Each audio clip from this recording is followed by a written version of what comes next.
Hi there, my name is James Davis from Upad, and today I'm joined by David Cox, Chief Exec of ARLA Property Mark. And today I just wanted to talk through what landlords should look for when they're choosing a letting agent. There's something like 15,000 different branches on the high street. There's obviously a few online that now operates. There's a huge amount of choice.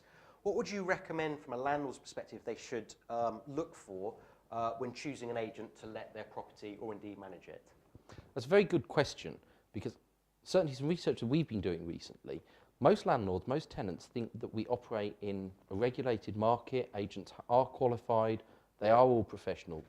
The simple answer is they're not.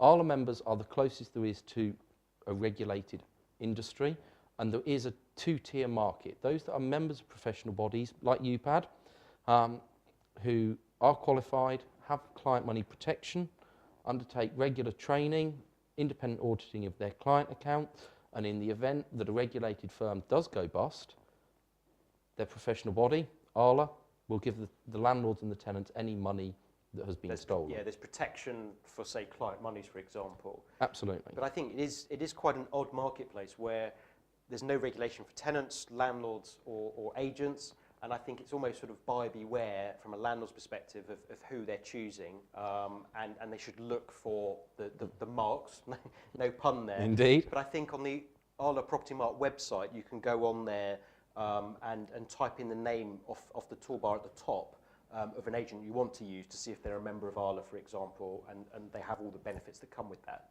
Absolutely. And yeah, it's our Find an Expert page where you can type in an area, you can type in a firm, to see whether or not they're regulated. And it's a little bit like ABTA. You wouldn't go on holiday unless you are ABTA or ATOL protected, that if something goes wrong, you get your money back. And yet landlords will look all about price and not necessarily think about service. And in today's market, price isn't the be-all and end-all, because you could go with a cheap agent, but if they run off with your tenant's rent, they run off with your tenant's money, you could be thousands of pounds out of pocket for saving 100 quid in the management fees. Yeah, no, it's a really good point. David, thank you very much indeed, and thank you for joining us. This is David Cox, Chief Exec of ARLA Property Mark. My name's James Davis from UPAD. Thank you very much for watching.